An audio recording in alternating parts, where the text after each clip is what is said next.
Welcome to Unpain Clinic podcast. Here, you will learn how to resolve stubborn pain for muscles, tendons, joints, how to increase your athletic performance, optimize your biological age, and look naturally with long-lasting results. I'm your host, Uran Berisha, founder and visionary of Unpain Clinic. Stay tuned. I hope you love it.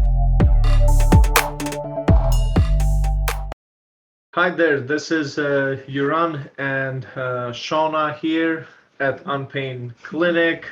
And today we just want to talk a little bit about actually chronic shoulder pains and our experience and what we have learned treating with Shockwave and how we get actually some great results, especially in chronic cases. Chronic shoulder cases, pretty much the ones that people that have been in pain for minimum 3 months and up. And Shauna, do you remember any shoulder client that you had that helped? You helped a lot with Shockwave? Yeah, I actually right now my current caseload, I think I've got about 3 or 4 of clients who've come in specifically for chronic shoulder pain.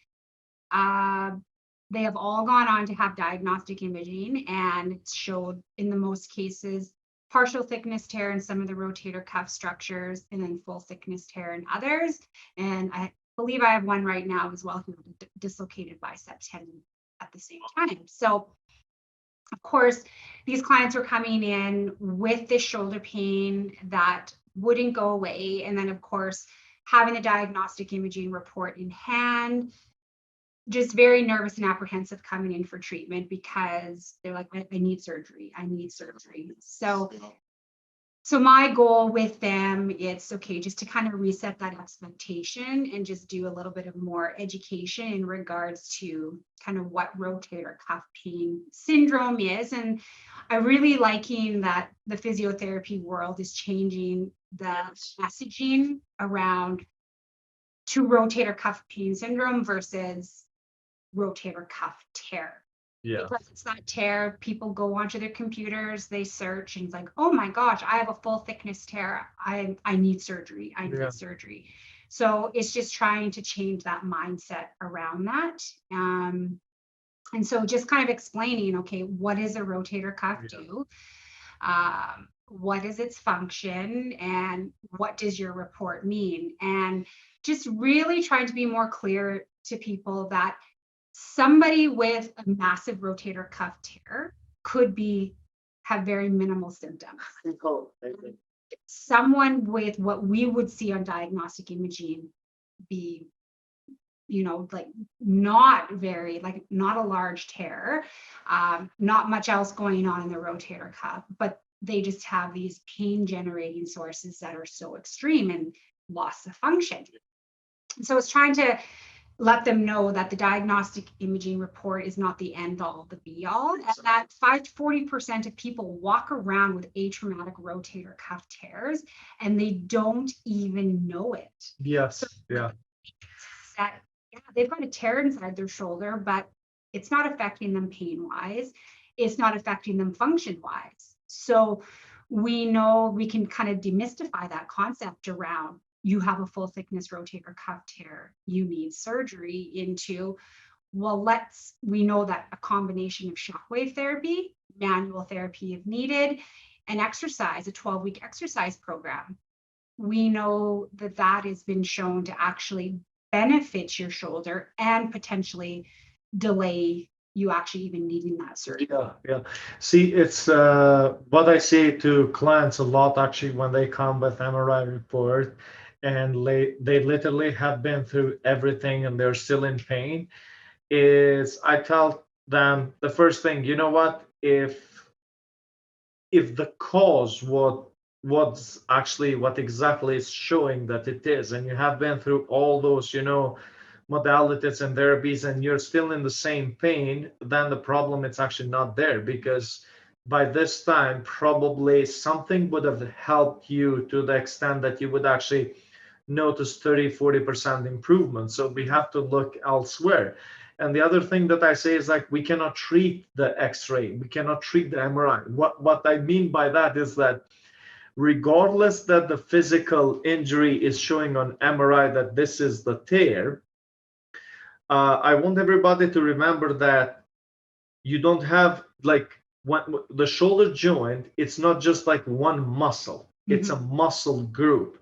So if you only have one tear, that doesn't mean that now the whole shoulder is going to collapse. Your body has like backup mechanism that actually still support the joint. And in those cases, there's a combination of multiple compensation factors. As a humans, we are very strong, so we can compensate for one or two things, but once they become multiple, then we can't. And then once that pain starts happening, then people go to the doctor, get MRI, ultrasound, x-ray, and then we find one physical damage and we start blaming it.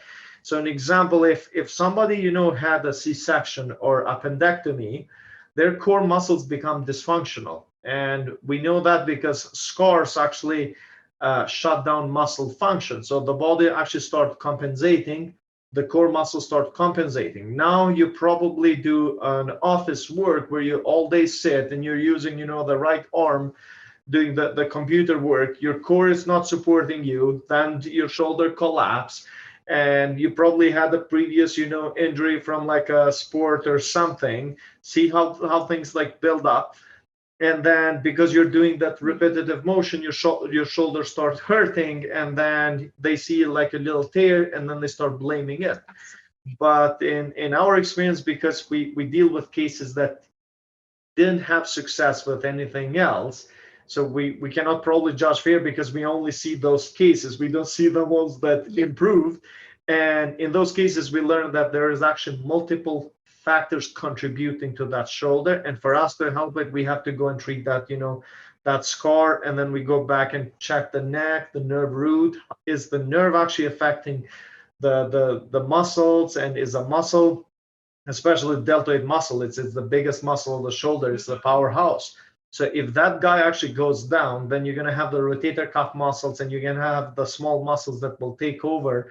And that's how then they start actually giving you more symptoms and pretty much jam the system. And another one is like the elbow or the wrist. So we have to make sure that everything in that kinetic chain, or like looking body as a one unit. So always I look for the root cause, which is what you've just explained. Yes. Is it something that's actually coming from the neck, or is the shoulder pain actually secondary to a wrist injury? Yes. So the shoulders having to overcompensate. So it's just, the importance of doing a really detailed history, especially when it's an insidious onset where there's like, I don't know, this just came out of the blue. So really good history to really kind of to narrow it down. I want to actually share with you, Shauna, a personal experience that I had with a client here who, this was like a couple years ago. We used to do shockwave workshops, like just education workshop for people that have no clue what shockwave is. And it's because we have been doing shockwave like since 2011 here in Edmonton. So when we started, it was pretty much like nobody knew about it. And today we are known more, but it's still just within the word of mouth community. And so this guy came and he literally went everywhere, and he just saw on Facebook, or I don't remember exactly, that there is actually, we're going to talk about shockwave, and he heard about it. So he came at the workshop, couldn't move his left arm. It was literally attached to his body.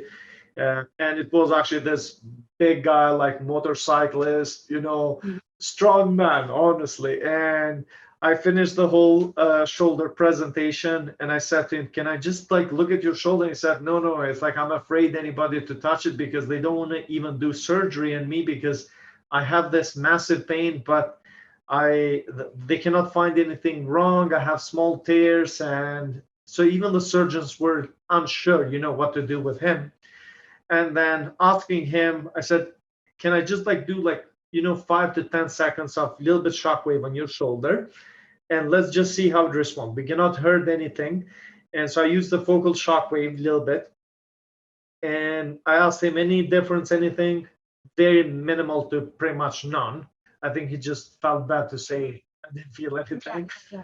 But then I asked him, it's like, okay, do you have any surgery in your body from the time you were born to today? And he said, oh yeah, I have a carpal tunnel surgery. And right away I knew it that, okay, this might be the trigger because it's very close to the hand. And the hand, it's pretty much the sensory input that feeds the nervous system. Like imagine whatever you touch, like heat, texture, and all that, and it sends that information to the brain, and then the brain activates the big muscles to respond to whatever the hand is feeling. And I knew it right away that that could be actually affecting his like shoulder muscles. And I said to him, okay, we must treat this scar. You're not going to feel anything. Let's see how the body responds. I treated the scar, and I expect any scar treatment, I expect like massive response, but not to that point, honestly, because it was a case that he tried everything. And now I'm not that, Superman or super therapist, like do the miracle, but I treated the scar, and instantly his muscles actually turned on. He was able to have full range of motion, full strength, the pain decreased. Everybody was shocked. I wish I could actually have a picture like recording that moment.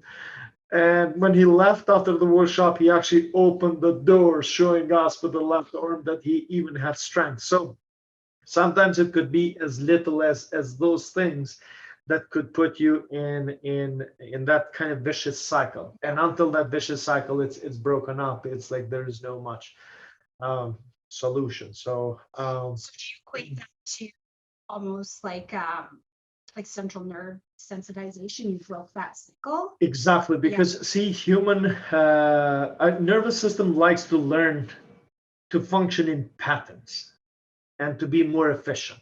So it learns like how many times do you think how you're holding your spoon when you eat? Right. You only learn, like when you were as a kid to hold the spoon, you never think about it. Okay. So the same thing happens with like once you actually have an injury and it's not treated properly, let's say for the first, 6 weeks, 3 months, now your body is going to try to, excuse me, it's going to try to actually fix it. It cannot fix it. It's going to start adapting to the change. So it creates actually a specific pathway or like, yes, a way of communication and using the body that way. But that's a dysfunctional way. It's a dysfunctional pattern. So most of the time, the best way to explain this, that the problems are not just a hardware problem. It's not just a tissue problem. It could be also a software problem, a nervous system problem, how your nervous system actually is communicating and how it's using those muscles. So therefore, you have to look at body as a one unit from the two different perspectives, like software and a hardware. When you actually treat both of those at the same time, then you have the result. So as well with that shoulder client. So she was treated previously at the clinic here. For what it sounds like was probably a frozen shoulder. She came very, very late stage. So she had 3 shockwave treatments, and she worked really well for her. So she felt like she was starting to get similar symptoms on her right side. So she came in immediately. And so I guess my spidey senses kind of started going, because we know, well, with frozen shoulder, the literature is very kind of scarce into really truly knowing like the pathophysiology of the condition. And so she was a woman, which is one of the comorbidities associated with frozen shoulder. As I started taking her history, I was like, are you by chance diabetic? And so she said yes. And so I said, okay, well, that's, often if it occurs in one side, it'll occur in the other. But again, just kind of my brain just kind of like, I want to get to the root cause of this. I want to get to the root cause. Like, why? Like, why are you experiencing this? So yeah, she was diabetic. And then she said that I said, well, are your blood sugar levels controlled? And she's like, they're out of control right now. My doctor's put me on new medication. I'm not responding very well. And she's like, they're out of control. And then so I said, well, do you have joint pain anywhere else? And she was like, yeah, I have this knee injury that my doctor and my chiro is trying to tell me I sprained my ACL, but she's like, I don't do anything. And I was like, all of this is related to your diabetes not being under control. And so we treated her. And so I did my classic kind of frozen shoulder protocol on her, but then also really made sure that we got in and targeted some of the lymph nodes.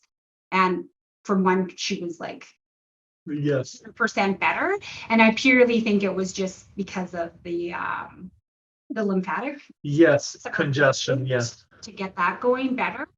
But she had also really took it upon herself. Like she never truly understood the issues and the science behind what her blood sugars being out of control truly meant, and the systemic effect that it had on her body. And so that was just a really cool case to show from the capabilities of the human body, and when we have so much inflammation and excess, what it can do to us, but then also just showing like the instant results that she had from that shockwave therapy from an inflammatory perspective. See, and I call lymph system it's our sewage system. Yeah. Or probably a better example to use, it's the exhaustor of the car. Yeah. It doesn't matter what kind of car you have. It doesn't matter what engine and how much horsepower the car has and how much, how new it is. If you clog that exhaustor, nothing works. So even with a lymph, because the lymph it's responsible to actually, like, that's transport the hormones, but then at the same time kind of clear the debris and like anything that your body is trying to like fix. So as soon as you open up that, then you're breaking up again that vicious cycle, and therefore things clear. And the advantage with the shockwave that I've seen, like we do a lymph treatment protocol for the whole body using actually shockwave.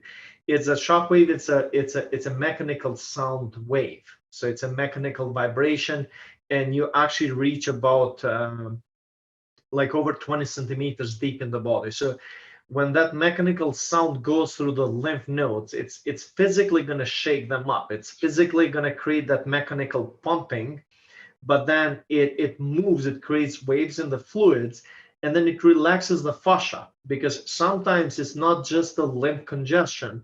Sometimes it's just the two layers of the fascia actually fuse together that interrupt proper fluid flow in that area, whether it's like blood or lymph. So when you're doing the shockwave, you're hitting everything at once, and it's getting at the root cause, and therefore it's like boom, you have that result. So yeah. So how can we explain to somebody that it's actually listening to us for the first time here, and they actually have been in like this chronic shoulder problem, they have tried everything, and they probably even had, thinking shockwave, that this is probably the place for them to kind of explore and see, like, how can we put it together, or like what do you think, what we would say to a person that is listening to us for the first time and has been in a shoulder problem? So in regards to the therapeutic effects of shockwave, or what specifically do you mean? Yes, like, how can we help them with shockwave? Absolutely. So I think the first step as a physiotherapist would take a detailed history from the client, stemming from potential mechanism of injury, to potential aggravating factors, what causes their pain, what decreases their pain, just to rule out any potential red flags that it could be something more sinister going on, so that I can based on that interview, you pretty much already have an idea of probably what you're dealing with.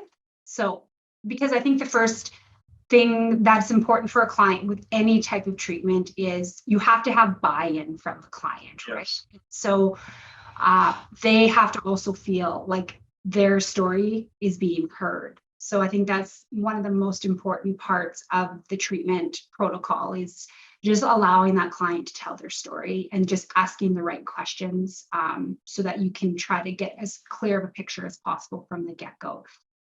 And then obviously doing your head to toe assessment. I stress head to toe assessment because we know that our body doesn't just work in unison. It collaborates with all the other joints, muscles, ligaments, and tendons in the body. So just because somebody comes in for a shoulder injury, you never just treat or assess the shoulder. You need to look at the entire kinetic chain. So I might be treating somebody's perineal muscle group in their leg, Yes.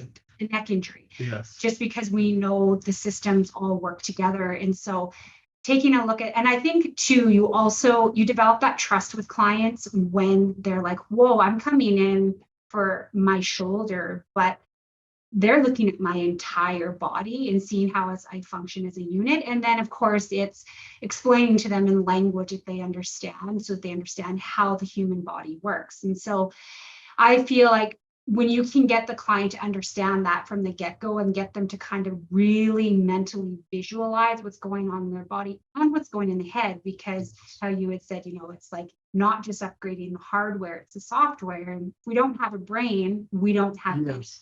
anything, right? So when I prescribe exercises, I really try to explain. So there is a science behind why I say 2 to 3 times a day. It's actually retraining the brain because these motor pathways are it's the path of least resistance. So you don't even have to think about this. So the way that you sit every day, the way that you walk, that's the path of least resistance. Is it the correct path? No.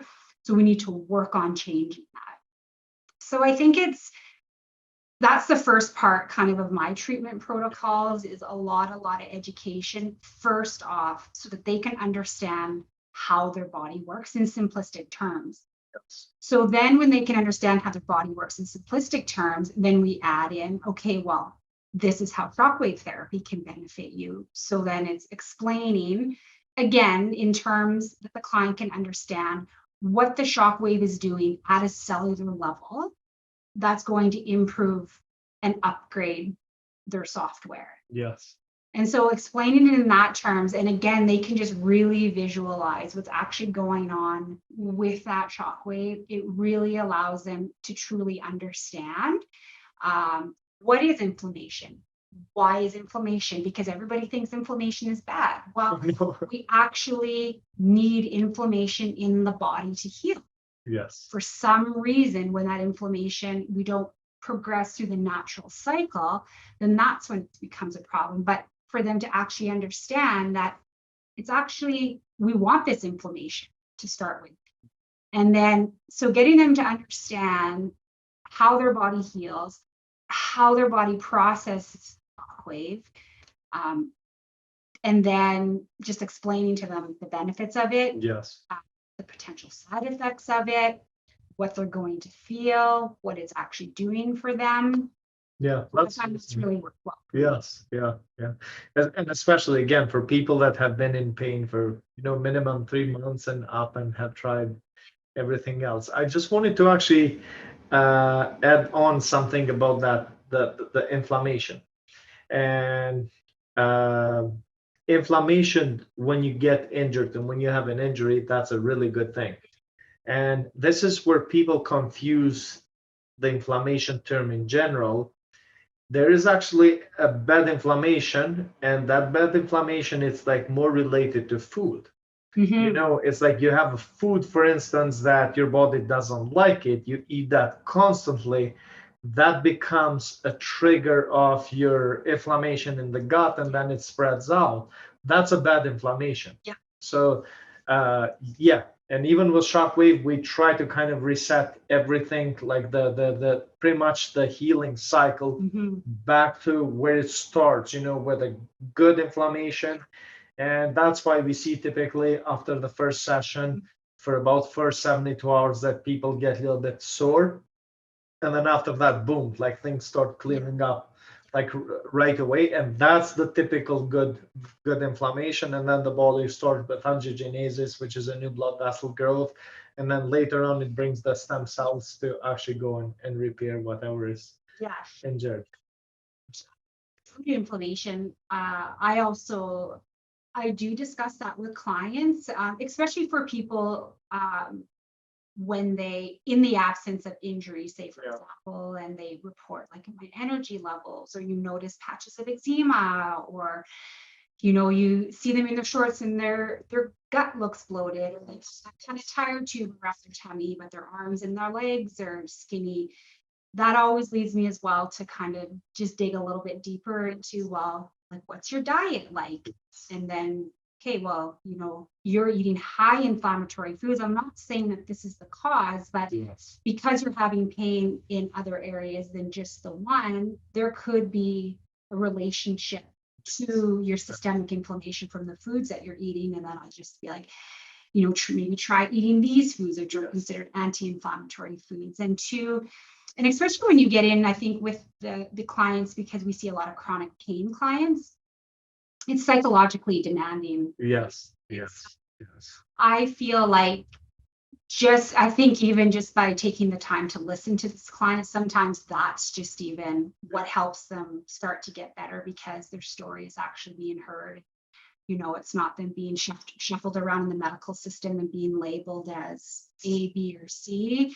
But then when you kind of go outside, I guess, go up that extra mile to kind of think kind of root cause to try to actually get to the, like we're kind of the profession where we technically could drive ourselves out of business, because it is our mission to make everybody better and let them come back. But when you actually make that effort to take a look at them systemically as a person and try to give them as many tools as we have in our tool belt for them, that goes a long way as well in their recovery. See, Shauna, I think like this is interesting hearing this conversation, and it's yes, you're you're a physiotherapist. I have a background in physiotherapy, but you kind of evolve even as a practitioner every time when you hit the barrier, a challenge, like what else, why it's not working. And I know that you're also a health coach, so I think that's part of the reason why you're looking the body from like all this psychological, like nutritional and physical component, because that's your experience. You're pretty much looking somebody, at 3D. Because it's interesting, like personally, I don't have much knowledge and experience like with health coaches. Like, what does a health coach do? Can you tell me a bit? So health coaches are essentially masters of habit change. Okay. So it kind of goes down to, we upgrade the software. Yes. And we hold a vision for the client, and we just help them kind of dig down to the root cause of, when it comes to behaviors around food, their weight. It can be anything, the 5 W's of life. So health, money, relationships, career, the connection to that, which is greater. How you do one thing is often how you do something. So in the health coaching world, your typical client would come to you to say, I want to have more energy, or I want to lose weight. But as you coach them through the 90-day program, it's very rarely the losing weight that's actually the issue, because when you start to get into their programming from when they were a child and the beliefs that they have around food, self-identity, exercise, etc., you actually dig into much deeper into that psychological component. And so again, it's upgrading that software for them to believe something different about themselves, and to create that 1% change per day that's going to allow them to make lasting habit change. Yes. Right. So it's basically, it's transformation within. As a health coach, I don't I don't specifically fix somebody. I hold a vision for them, ask the right questions. The person fixes themselves. Yes. Yeah, and that's exactly it. Even like with everything, it's almost like a personal trainer. Yeah. You show them the exercise, but they have to do it. Right. Yeah. It's like yes, yes, yes, yes. That's awesome. That's awesome. To go off. It's interesting, and the reason why I wanted to ask that because I wanted to explain on the other side, like even with shoulder problems, uh, like I had a client recently who she went and shopped at the mall, for a couple hours, ended up in severe shoulder pain, and when because she is a client of mine, I've treated her in the past, and it's interesting just the way how she explained things. I didn't see any way that she hurt her shoulder to say, and then I actually knew it or related to her gallbladder. Right. Because sometimes organs can actually refer pain to the shoulder. So if there is actually an acute intense pain in the shoulder, like hard on the right side, it's not necessary that it's just a shoulder problem. So therefore we have to look at the body and ask those questions as a one unit.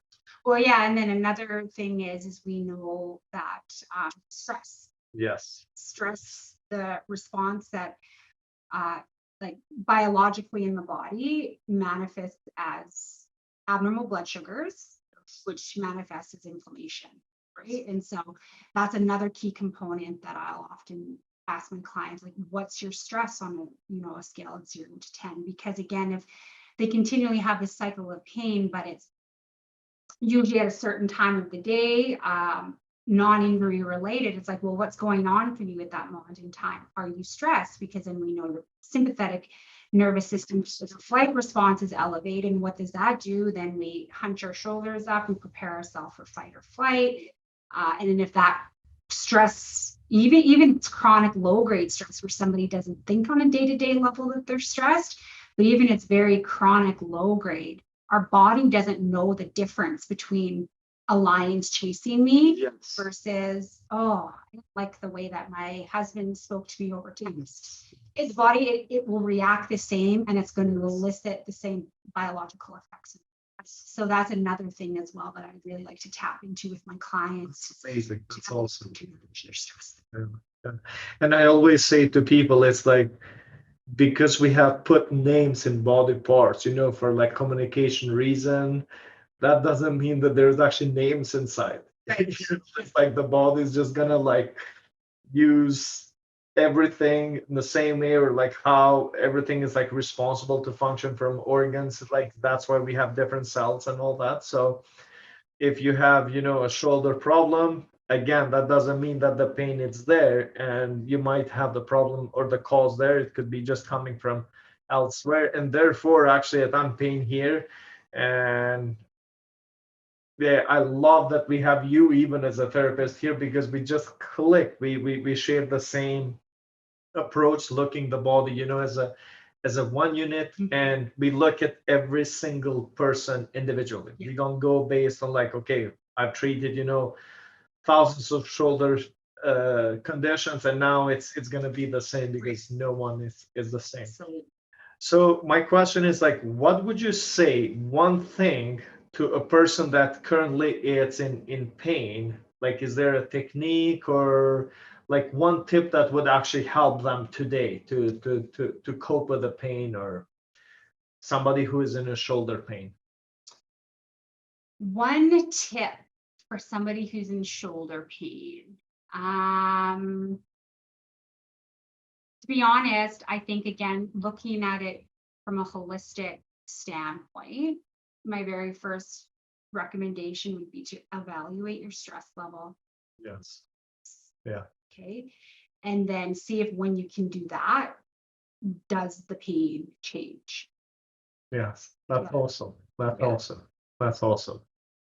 And yeah, I would go in the same line with you, is just focus on the breathing, even though it's your shoulder. Bring your stress level down, and then just see how the body respond. And I bet everybody will notice, some decrease in terms of the pain, but then if there's any physical restriction, they still gonna need that to be treated. And what we recommend to people is always book a free telehealth session directly with a therapist. We offer that for everybody. So just nowadays it's easy, just go on your phone or like on even on our website, like on painclinic.com, connect with a therapist and see if we can actually help you, because that's the best way to start. Like we don't want to waste their time and our time. So that way, if we can help, yes, it's like we would be happy. And the good thing with us is that we say to everybody, we hope we never see you here for a problem, but anytime if something is needed, we are here. Absolutely. Yeah, yeah. Okay, Shauna, this was a great conversation. I think we could have gone another like 2 or 3 hours, but probably if someone is, driving and like watching now, it's like they need to move on with their life. So it's like, but we just wanted to throw out there that this is available here, and anybody that is in need for not just the shoulder, we treat literally everything from uh, like head to toe, anything like muscle skeletal. And then we do it also, for headaches and like even anti-aging, for the aesthetic component. And then we have a therapist who does men's health for erectile dysfunction and all that. And soon we are launching also a wound treatment for open wounds. So yeah, stay tuned, and probably till next time, till we have a great conversation like this again. Okay. Bye bye.